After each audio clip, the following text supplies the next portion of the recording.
Samsung has just unveiled the Galaxy Note 5 here at the Lincoln Center in New York and showed the new direction with their flagship phablet. The Note 5 is perhaps the biggest and most radical move the company has ever done on the series since they introduced it over half a decade ago.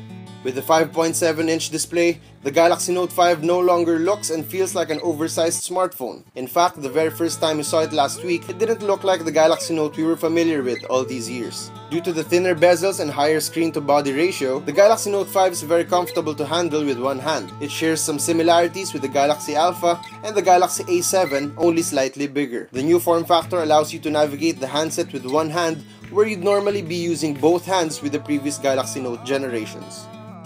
The Note 5 sheds off any remaining polycarbonate and faux leather that we saw from the Note 4 and used an all-metal body with a Gorilla Glass 4 outer layer both at the front and back panel. Since the Galaxy S6, Samsung has moved to the more premium aluminum alloy and glass materials in their flagship devices, and this is also evident in the Note 5. While the unibody design allows for a thinner and lighter profile, it also means that Samsung has to do away with the removable back cover, which have been traditionally one of the more practical advantages of the Galaxy Note family. Likewise, the battery capacity has been reduced compared to the Note 4. However, Samsung claims that the actual battery performance should be equal or better than that of the previous generation as they moved on to the 14nm technology, which is more power efficient as we've experienced in the Galaxy S6.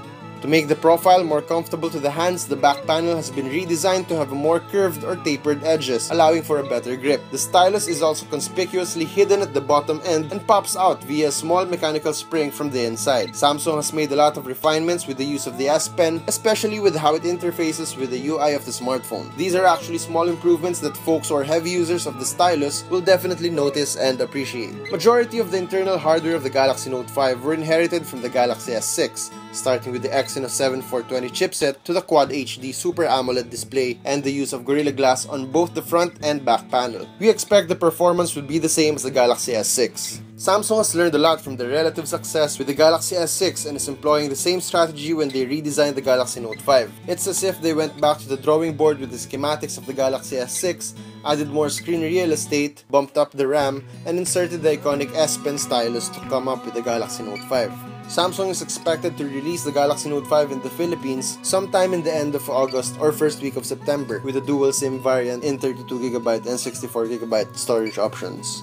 No suggested retail price has been indicated, although our guesstimate is in the vicinity of 37,000 for the 32GB and 42,000 pesos for the 64GB. Thanks for watching and stay tuned for more videos.